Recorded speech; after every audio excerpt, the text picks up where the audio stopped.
आज हम लोग पढ़ने वाले हैं 8 चैप्टर आपके इतिहास का, प्रेस, संस्कृति एवं राष्ट्रवाद। पूरा का पूरा ये चैप्टर आपको किताब से लाइन बाय लाइन पढ़ा दिया गया था। कुछ महत्वपूर्ण क्वेश्चन पाठ के दौरान आप लोगों ने स्वयं से किया था, बीच बीच में बोला जाता है, आप लोगों ने किया था। ठीक है, आज पूरा का पूरा इसका लघु उत्तरीय और दीर्घ उत्तरीय करने वाले हैं। साथ ही साथ कुछ टॉपिक और कुछ पॉइंट बीच में से भी पूछता है। डायरेक्ट पूछ देगा क्या कि छापा खाना का बारे में लिखे, गुटेनबर्ग के बारे में लिखे, समझ में आया? तो सभी क्वेश्चन को, सभी टॉपिक को अलग लिख दिया गया है और आपकी किताब में जो भी लघु उत्तरीय है उसको अलग लिखा गया है। ठीक है, ध्यान से देखिएगा। चैप्टर का नाम क्या है? प्रेस, संस्कृति एवं राष्ट्रवाद। निम्नलिखित के बारे में लिखें, निम्नलिखित के बारे में लिखें। और ये प्रश्न आएगा तो आपके लघु उत्तरीय में आएगा, या ऐसे भी हो सकता है दीर्घ उत्तरीय में अगर आएगा ना तो 5 को पूछ देगा। जिसे पूछ देगा दीर्घ उत्तरीय प्रश्न में, बोल देगा निम्नलिखित के बारे में लिखे, इनमें से 5 को पूछ देगा, तब वो नहीं तो 3 को पूछ देगा, कितना नंबर मिलेगा? 5 नंबर मिलेगा। इसके लिए सभी के बारे में आपको जानना बहुत आवश्यक है। ठीक है, ध्यान से देखते चलिए, रटते रह जाइएगा, याद नहीं होगा। अगर बात को खाली समझ जाइएगा, आप आराम से एग्जाम में क्या कर लेंगे? लिख लेंगे। ठीक है सर, और वही बात है, शब्द सीमा के अंतर्गत ही लिखा गया है, जितना शब्द के अंतर्गत आपको लिखना है। सबसे पहला टॉपिक है छापा खाना। छापा खाना के बारे में लिखना है, तो ध्यान से देखिएगा सर। देखिए, छापा खाना है या फिर मुद्रण यंत्र है या फिर प्रेस है, तीनों का मतलब क्या हुआ? सेम हुआ। सुनिएगा, छापा खाना के आविष्कार का महत्व इस भौतिक संसार में आग, पहिया और लिपि की तरह है, जिसने अपनी उपस्थिति से पूरे विश्व की जीवन शैली को एक नया आयाम दे दिया। याद रखिएगा सर, जब से छापा खाना का आविष्कार हुआ, पहले छापा खाना का पढ़े ना, केवल पांडुलिपियां हुआ करती थी। क्या हुआ करती थी सर? पांडुलिपि, जो कि बहुत ही कम मात्रा में होती थी। लेकिन जब छापा खाना आया ना, जब प्रिंटिंग प्रेस आया, सिंपल शब्दों में, तो हर एक चीज ज्यादा मात्रा में लोगों को मिलने लगी, लोग पढ़ने लगे, लोग जागरूक बनने लगे, लोग ज्ञानी बनने लगे। छापा खाना का इसीलिए लिखा गया है सर, ये भौतिक संसार में, यानी कि हमारे संसार में आग, पहिया और लिपि की तरह है। याद रखिएगा, इसमें लिखा गया है कि छापा खाना के आविष्कार और विकास का श्रेय सबसे पहले कहां से हुआ था? चीन से हुआ था। एक पॉइंट डाल दिया गया, और पॉइंट डालने से नंबर एक भी नंबर नहीं कटेगा। याद रखिएगा सर, छापा खाना का आविष्कार गुटेनबर्ग ने 1448 ईस्वी में किया। ध्यान से सुनिएगा सर, करने को तो 1440 में ही कर दिया था, लेकिन वो कौन सा था सर? एस्टोफर कोई था, उसका श्रेय अपने नाम करा लिया, बाइबिल छपा था, याद आ रहा है, गुटेनबर्ग ने। लेकिन बाद में फिर से गुटेनबर्ग ने कब आविष्कार किया? 1448 में। अगर आपको डेट भोर पड़ जाए ना, तो आप आराम से 15वीं शताब्दी लिख सकते हैं। क्या लिख सकते हैं सर? 15वीं सदी। अगर कोई पूछे कि छापा खाना का आविष्कार कब हुआ था, अगर आपको डेट नहीं याद आ रहा है कि 1448 में गुटेनबर्ग ने किया था, तो आप आराम से क्या बोल सकते हैं सर? 15वीं सदी में हुआ था। कब हुआ था? 15वीं सदी में। अगर आप यहाँ पे 15वीं सदी में लिखेंगे ना, तो आपको पूरा नंबर मिलेगा, गलत नहीं होगा। याद रहेगा सर, याद रखिएगा, 1440 में ही उन्होंने निर्माण कर दिया था, लेकिन फिर से दोबारा उन्होंने 1448 में हैंड प्रेस के माध्यम से बाइबिल छापा था। याद रखिएगा, किन्होंने? जोहान्स गुटेनबर्ग ने। चलिए, तो छापा खाना के बारे में दिखाई दिया। अगला क्वेश्चन है गुटेनबर्ग। दूसरा ही क्वेश्चन सर, गुटेनबर्ग के बारे में लिखना है। तो गुटेनबर्ग के बारे में लिखा गया है, गुटेनबर्ग का जन्म जर्मनी के मेंज नगर में एक कृषक जमींदार व्यापारी परिवार में हुआ था। ये किताब का ही लाइन है सर। छापा खाना का आविष्कार गुटेनबर्ग ने 1448 ईस्वी में किया। अगर भोर पड़ जाए तो 15वीं सदी में किया। गुटेनबर्ग ने मुद्रण स्याही का भी निर्माण किया था। याद रखिएगा, मुद्रण स्याही यानी कि स्याही के माध्यम से क्या करना सर? मुद्रित करना, यानी कि उसको छापना। पॉइंट इसमें डाल दिया गया है, गुटेनबर्ग छपाई मशीन को मूवेबल टाइप प्रिंटिंग मशीन भी कहा जाता है। यानी कि जो गुटेनबर्ग का छपाई मशीन था ना, उसका एक और नाम है मूवेबल टाइप प्रिंटिंग मशीन भी कहा जाता है। ठीक है, याद आए तो पॉइंट डालिए, नहीं आए तो कोई बात नहीं है। आगे देखिएगा सर, वर्नाक्यूलर प्रेस एक्ट। हाँ, इसके बारे में तो सब लोग जानते हैं सर। वर्नाक्यूलर प्रेस एक्ट कब लगा था? 1878 ईस्वी में। किसने लगाया था? लॉर्ड लीटन ने लगाया था। याद रखिएगा, देखिए आंसर कितना बढ़िया लिखा गया है। 1878 ईस्वी में लॉर्ड लीटन ने वर्नाक्यूलर प्रेस एक्ट पारित किया था, यानी कि उसको लागू किया था। यह एक देसी समाचार पत्रों को नियंत्रण में लाने के लिए पास किया गया था। यानी हमारे भारत में जितने भी पत्र पत्रिकाएं छपते थे, उसको नियंत्रण, उस पर अपना काबू बनाने के लिए ये पास किया गया था। क्योंकि जितने भी देसी भाषा की हमारी पत्रिकाएं थी, जो देसी भाषा वाले समाचार पत्र थे, वो समाचार पत्र सरकार की साम्राज्यवादी नीतियों के विरुद्ध राष्ट्रवादी भावना को उत्पन्न कर रहे थे। अर्थात सरकार की जो कुरीति थी, जो उनका दुष्कर्म था, उसके बारे में छाप करके लोगों के सामने प्रस्तुत कर रहे थे। तो अंग्रेजों को नीमन लगेगा? नहीं ना लगेगा। लोग इससे जागरूक हो रहे थे। इसीलिए क्या किया हिल्टनवा ने, क्या किया, वर्नाक्यूलर प्रेस एक्ट पारित कर दिया। इसमें पॉइंट लिखा गया, याद रखिएगा, पॉइंट सबसे आसान है। इस एक्ट के तहत यदि कोई अखबार सरकार के खिलाफ आपत्तिजनक सामग्री प्रकाशित करता तो उसकी प्रेस और मशीनों को क्या कर लिया जाता सर, जब्त किया जा सकता था। इस नियम के अधिनियम में यह लिखा गया था। ठीक है सर, आगे देखिएगा। 4 नंबर है प्रोटेस्टेंटवाद लिखना है, इसके बारे में लिखना है सर। याद आ रहा है, कैथोलिक संप्रदाय और प्रोटेस्टेंट संप्रदाय, ध्यान सुनिएगा।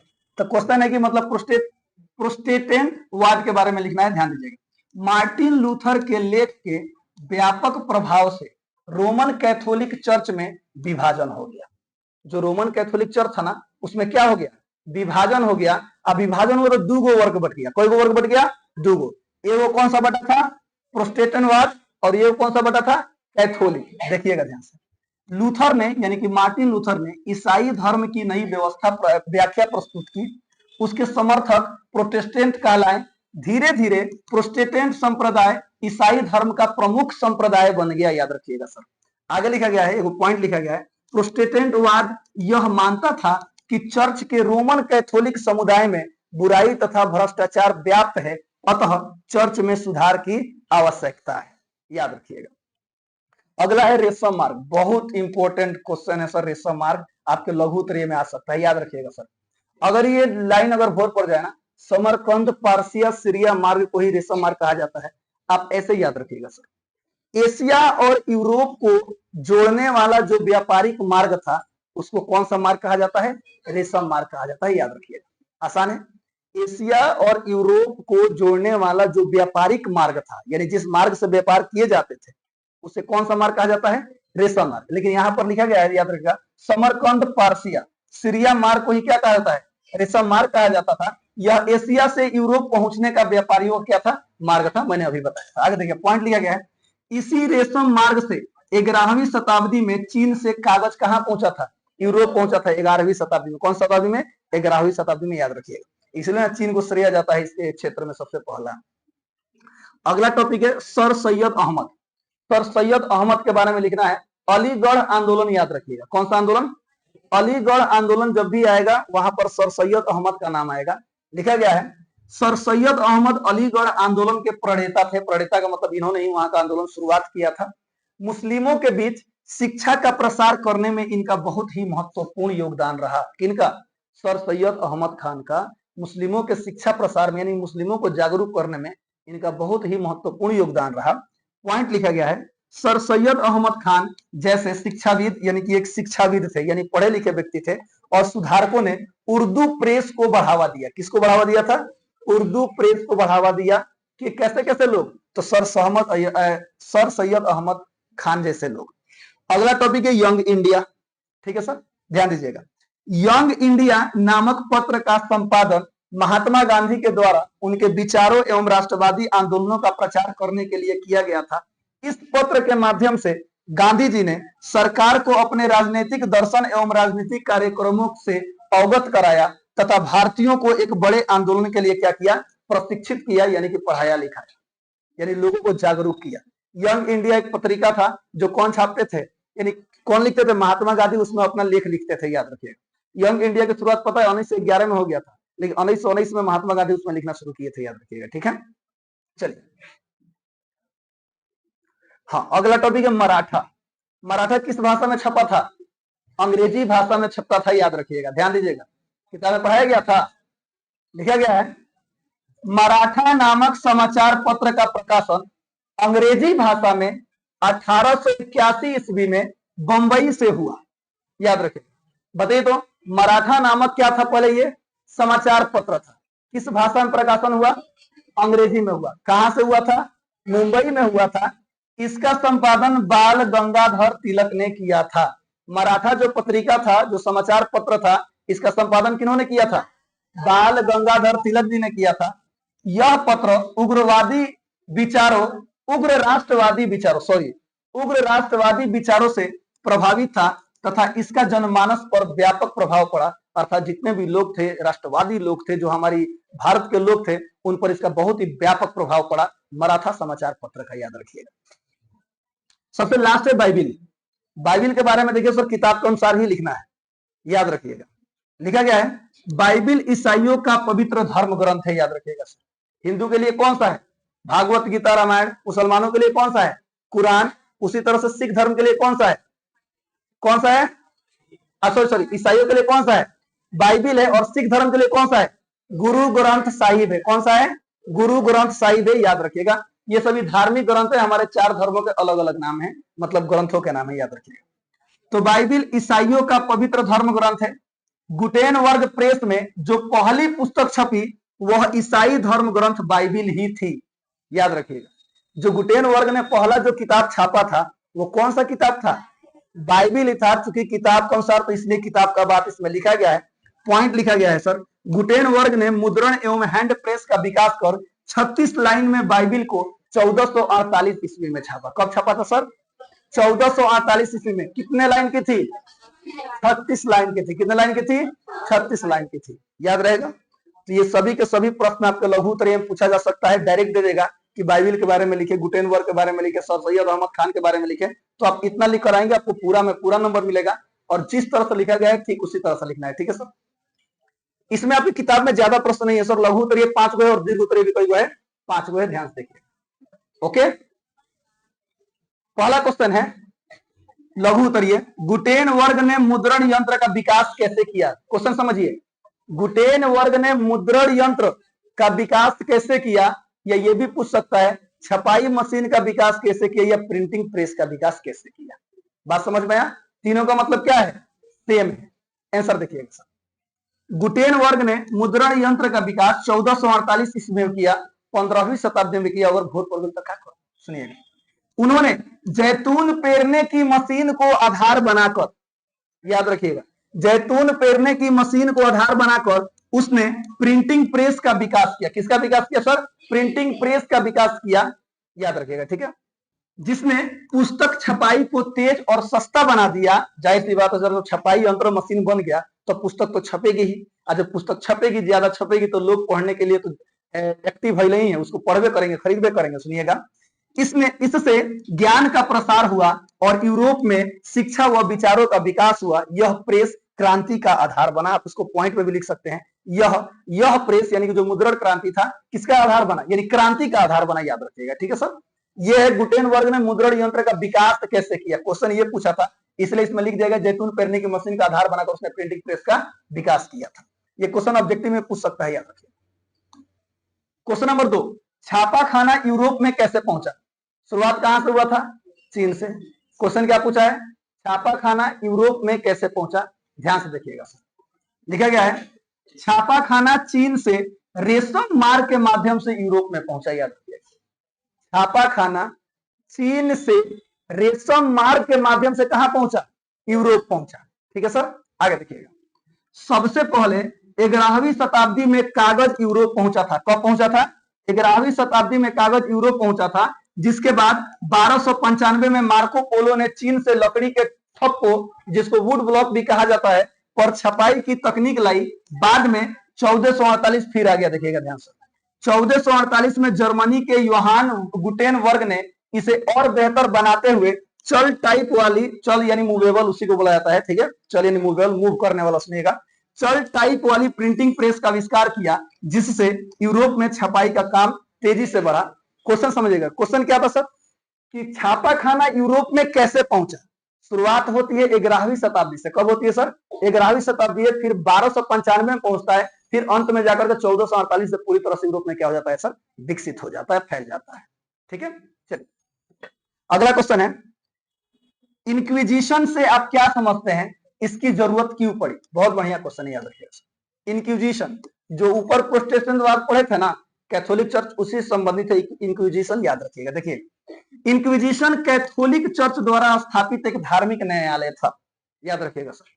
जब रोमन चर्च 2 भागों में बटा, प्रोटेस्टेंटवाद और एगो कैथोलिक, तो एगो तो मार्टिन लूथर उसके बन गए। यहाँ पे देखिएगा सर, जो ये इंक्विजिशन था, वो इंक्विजिशन कैथोलिक चर्च द्वारा स्थापित एक धार्मिक न्यायालय था, जिसका उद्देश्य कैथोलिक सिद्धांत से भटकने वालों, यानी कैथोलिक सिद्धांत से भटकने वालों, जिसको विधर्मी भी कहा जाए, एगो धर्मी होता है और विधर्मी होता है, जो धर्म के आधार पर चलते हैं उसको धर्मी बोला जाता है, और जो धर्म से भटक जाते हैं उसको विधर्मी बोला जाता है। को ढूंढना, उन पर मुकदमा चलाना और उन्हें दंडित करना था, याद रखिए। जो भी धोखा देते थे, धर्म के साथ खिलवाड़ करते थे, धर्म के रास्ते पर नहीं चलते थे, कैथोलिक में उनको इक्विजिशन के माध्यम से क्या किया जाता था, पकड़ा जाता था, उन पर केस कर दिया जाता था, मुकदमा चलाया जाता था। आगे देखिएगा, इसमें पॉइंट लिखा गया है, इसकी जरूरत इसलिए पड़ी क्योंकि चर्च अपने धार्मिक मत माने विचार होता है और विश्वासों को बनाए रखना चाहता था, और जिन पर विधर्म और या गैर ईसाई आस्थाओं का संदेह था उन पर अंकुश लगाना चाहता था। याद, उनको लगता था कि कोई व्यक्ति इसमें है जो गैर ईसाई यानी ईसाई नहीं है। गैर ईसाई का मतलब क्या हुआ, ईसाई नहीं है लेकिन ईसाई होने का ढोंग कर रहा है, उस पर इक्विजिशन के माध्यम से क्या किया जाता था, प्रतिबंध लगा दिया जाता था, केस कर दिया जाता था, मुकदमा चलाया जाता था। क्वेश्चन नंबर 4, पांडुलिपि क्या है? एक्चुअली ये पैराग्राफ चेंज है सर, यहाँ पे देखिए ये पैराग्राफ चेंज करके लिखा गया है, ठीक है, यहाँ भी पैराग्राफ चेंज करके लिखा गया है। क्वेश्चन है पांडुलिपि क्या है, इसकी क्या उपयोगिता है? दो क्वेश्चन है ना, तो दोनों क्वेश्चन को अलग अलग लिखा गया है, ध्यान से देखिएगा। पांडुलिपि एक हाथ से लिखा हुआ दस्तावेज या पुस्तक है जो प्रकाशन से पहले लेखक द्वारा तैयार किया जाता था। प्रकाशन से पहले यानी कि सुनिएगा, जब मुद्रण कला नहीं था, जब छपाई मशीन नहीं था, तो जो चीज हाथ से लिख करके प्रकाशित किया जाता था ना, उसी को क्या कहता है, पांडुलिपि कहा जाता है, याद रखिएगा। इसकी उपयोगिता, इसकी क्या उपयोगिता है भाई, तो ध्यान से देखिएगा। इसकी उपयोगिता ऐतिहासिक और सांस्कृतिक ज्ञान को संरक्षित करने में है, क्योंकि यह प्राचीन साहित्य, विज्ञान, धर्म और सामाजिक व्यवहार के बारे में बहुमूल्य जानकारी प्रदान करती है। ध्यान से सुनिएगा सर, पांडुलिपि ही वो एकमात्र आधार है ना जिसके माध्यम से आज हम इतिहास के बारे में जान पाए हैं। नहीं तो है 1400 के बाद ना हुआ है मुद्रण कला का आविष्कार, जरा सोचिए, यानी 1500 के बाद। लेकिन हम लोग कब का बात जानते हैं, 6ठी शताब्दी ईसा पूर्व, आज से 2600 वर्ष पहले बौद्ध काल के बारे में भी हम लोग जानते हैं, मौर्य काल के बारे में जानते हैं, हड़प्पा सभ्यता के बारे में जानते हैं। जानते कि नहीं जानते हैं सर? किसके माध्यम से पता चला? पांडुलिपियों के माध्यम से पता चला। उसी पांडुलिपि को पढ़ करके मुद्रण कला के माध्यम से, छपाई के माध्यम से किताब बना करके मार्केट में भेज दिया गया, तो लोग उसके बारे में क्या हो गए, जानने लगे। अगर पांडुलिपि लोग नहीं लिखे होते, पहले पता है किससे जान पहचान होती थी, चित्रों के माध्यम से। बाद में जब अक्षर का निर्माण हुआ ना, लेखन कला आया, तब जाके पांडुलिपि बनना शुरू हुआ, याद रखिएगा। जब ये पांडुलिपि बहुत प्रकार के होते हैं, चित्र वाला भी होता है, लिखने वाला भी होता है। सबसे लास्ट क्वेश्चन है, लॉर्ड लिटन, लॉर्ड लिटन नाम आ जाए तो 1878 वर्नाक्यूलर प्रेस एक्ट मत भूलिएगा। Lord Lytton 1878 vernacular press act, सुनिएगा, क्वेश्चन समझिएगा। लॉर्ड लिटन ने राष्ट्रीय आंदोलन को गतिमान बनाया, कैसे है? लॉर्ड लिटन ने राष्ट्रीय आंदोलन को गतिमान बनाया, हाँ बिल्कुल बनाया। एक होता है सकारात्मक तरीके से लोगों को मोटिवेट कर दीजिए, आना तो कुछ ऐसा काम कीजिए कि लोग आपसे भड़क जाए, एकदम मारो की तरह खत्म कर दे। तो लॉर्ड लिटन ने वही काम किया। जब बताइए वर्नाक्यूलर प्रेस एक्ट जारी किया, लोगों के पास बातें नहीं पहुंच रही थी, तो लोगों के अंदर और खीस बढ़ेगा कि नहीं बढ़ेगा? ये जो खीस बढ़ना है ना, यही राष्ट्रवाद है। जो खीस बढ़ना है, भेटाई तो मारते, यही राष्ट्रवाद है। ध्यान से सुनिएगा। तो लॉर्ड लिटन ने अपनी दमनकारी नीतियों के माध्यम से राष्ट्रीय आंदोलन को गतिमान बनाया, याद रखिएगा, जिससे भारतीयों में असंतोष और रोष पैदा हुआ। लॉर्ड लिटन ने जो काम किया ना, जो उसने नियम कानून बना रहा था, जो नियम कानून लगा रहा था ना, इसे भारतीय गुस्सा हो रहे थे। और जब गुस्सा हो रहे थे तो उनके अंदर राष्ट्रवाद नहीं जगेगा? जगेगा। आगे देखिएगा, इसने 1878 में वर्नाक्यूलर प्रेस एक्ट के तहत प्रेस पर रोक लगाई और आंदोलनकारियों के खिलाफ सख्ती बढ़ाई, जिससे जनता में आंदोलन के प्रति जागरूकता और एकजुटता आई और आंदोलन क्या हो गया, तेज हो गया। तो बताइए, इसने भी राष्ट्रवाद में अपनी भूमिका निभाई कि नहीं निभाई है? हाँ, फर्क सिर्फ इतना है कि थोड़ा नकारात्मक तरीका है। बात समझ, जैसे मान लीजिए हम हो गए भारत के निवासी हैं, हम लोगों को मोटिवेट कर रहे हैं, आप राष्ट्रवादी बनिए, जगिए, अंग्रेजों को मारकर भगाइए, ये तो हो गया सकारात्मक तरीका। अब मान लीजिए हम भारत के हैं, आप बोले कि ना अंग्रेज बहुत बढ़िया है, उसको साथ में रखिए, उसको टैक्स दीजिए, तो लोग का हमारे प्रति क्या होगा, किस बढ़ेगा, नहीं बढ़ेगा? इस साला देखो उन्हीं कर से बहुत मारेगा, चहट के बड़ा मार मरिए, जोता खेत में चहटिए सर, अपने ट्रैक्टर पर जैसे हमारा पैदल दो रही है, सोचा क्या हो। आगे देखिए, ये लघु उत्तरीय हो गया, दीर्घ उत्तरीय प्रश्न ज्यादा नहीं है सर, सब एकदम शब्द सीमा के अंतर्गत लिखा गया है, ध्यान से देखिए। क्वेश्चन है, मुद्रण क्रांति ने आधुनिक विश्व को कैसे प्रभावित किया? हेलो, क्वेश्चन समझ लीजिएगा, आंसर लिख दीजिएगा। मुद्रण क्रांति ने आधुनिक विश्व, यानी जो आज का विश्व है, इसको कैसे प्रभावित किया? क्वेश्चन यही है, ध्यान दीजिएगा सर। लिखा गया है, मुद्रण क्रांति ने आधुनिक विश्व को गहरा प्रभावित किया, याद रखिएगा। यानी एकदम उसने आज के समय में जो आधुनिक विश्व में जो विकास हो रहा है ना, इसमें मुद्रण क्रांति का सबसे बड़ा योगदान है, याद रखिएगा। लिखा गया है 1448 ईस्वी में गुटेनबर्ग के मुद्रण यंत्र ने ज्ञान और सूचना को तेजी से फैलाने का रास्ता खोल दिया। इससे पुस्तकों, समाचार पत्रों और वैज्ञानिक ग्रंथों का प्रसार हुआ, शिक्षा में वृद्धि हुई, धार्मिक और राजनीतिक विचारों का प्रसार हुआ। इससे समाज में जागरूकता बढ़ी, पुनर्जागरण विज्ञान और सामाजिक सुधार का आधार बना। आगे देखिएगा सर, क्वेश्चन क्या था? तो मुद्रण क्रांति ने आधुनिक विश्व को कैसे प्रभावित किया? वो आज भी प्रभावित कर रहा है। तो ये क्या किया? ध्यान सुनिएगा सर। सामाजिक सुधार का आधार बना, प्रेस की स्वतंत्रता ने लोकतंत्र को मजबूत किया, नए विचारों को जन्म दिया और साम्राज्यवादी शक्तियों की नीतियों का विरोध किया। अब जरा सोचिए, अगर अखबार नहीं होता तो महात्मा गांधी को गांव में घूम के सविनय आंदोलन का प्रचार करते हैं और सहयोग आंदोलन का प्रचार करते हैं। बता, लोगों के पास उनका विचार, उनकी बात किसके माध्यम से पहुंच जाता था? अखबार के माध्यम से। कोई एक व्यक्ति है जो कह रहा है क्या कि अंग्रेजों को असहयोग कीजिए, सहयोग मत कीजिए, अंग्रेजों के सामानों को बहिष्कार कीजिए, तो सब गांव में घूमते घूमते पता लगे पूरा भारत में घूमते घूमते ऊपर घूम लेते हैं एक बार में। बात समझिए, बात सही कि नहीं है? तो मुद्रण कला ने ये किया। आगे देखिएगा, लिखा गया है मुद्रण क्रांति ने मानव जीवन के हर क्षेत्र में बदलाव लाकर वैश्विक विकास को गति दी।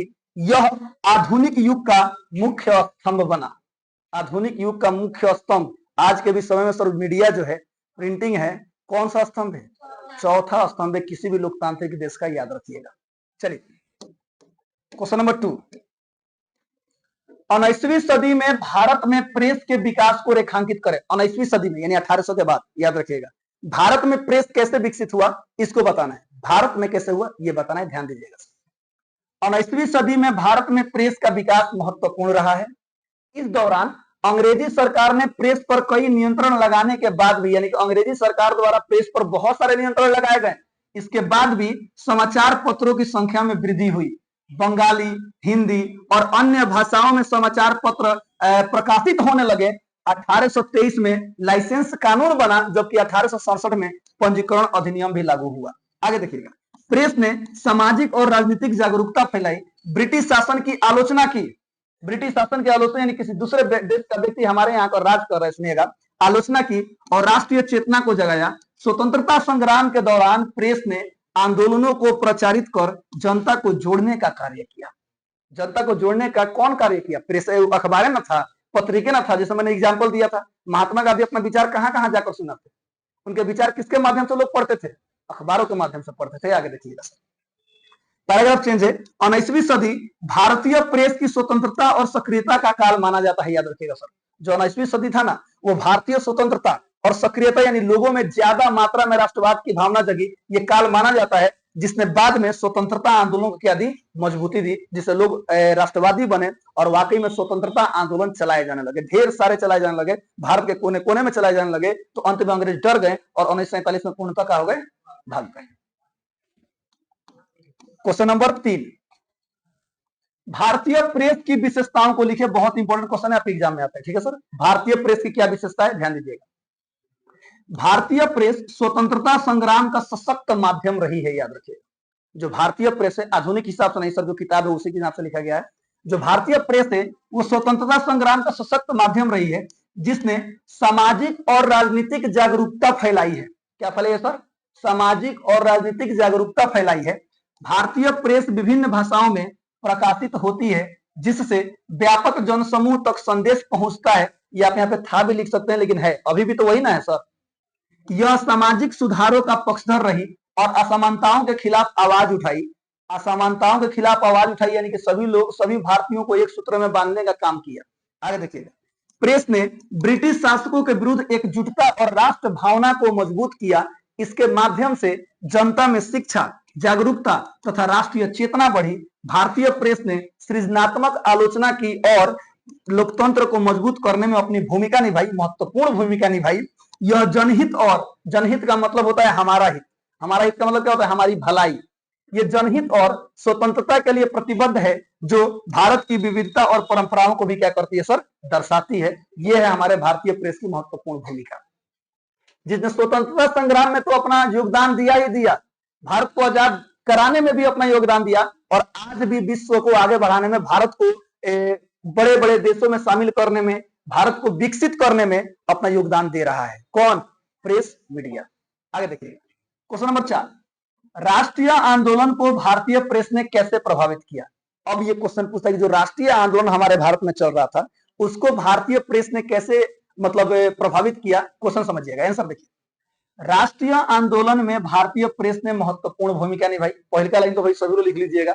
आगे देखिए, प्रेस ने जनता को अंग्रेजों की नीतियों के खिलाफ जागरूक किया और उनकी अन्यायपूर्ण शासन व्यवस्था की आलोचना की। क्या ये आप याद करने की आवश्यकता है सर? कितना आसान लिखा गया सर। राष्ट्रीय आंदोलन में प्रेस की भूमिका पूछ रहे हैं ना, सबसे पहले कितना आसान सुनिएगा। भारतीय प्रेस, राष्ट्रीय आंदोलन में भारतीय प्रेस की महत्वपूर्ण भूमिका रही। किसने? अंग्रेजों के खिलाफ हमारे भारतीय लोगों को जागरूक किया। क्या नहीं लिख सकते हैं लोग? लिख सकते हैं। तो हर एक चीज याद करने से नहीं होता है। आगे देखिएगा, समाचार पत्रों ने असहयोग और सविनय अवज्ञा आंदोलनों का प्रसार किया। मैंने ऊपर बोला था ना, समाचार पत्रों के माध्यम से असहयोग आंदोलन और सविनय अवज्ञा आंदोलनों के बारे में लोगों को पता चला और आंदोलनों में लोगों को जोड़ने का माध्यम बना। इतने सारे लोग, भारतीय लोग सपोर्ट करने लगे। किसके माध्यम से? अखबार के माध्यम से पढ़े तब है ना, ये भाई अंग्रेजों का सामान नहीं खरीदना है, भले हम सूत काट करके अपना कपड़ा पहनेंगे, तब ना अंग्रेज डरे थे।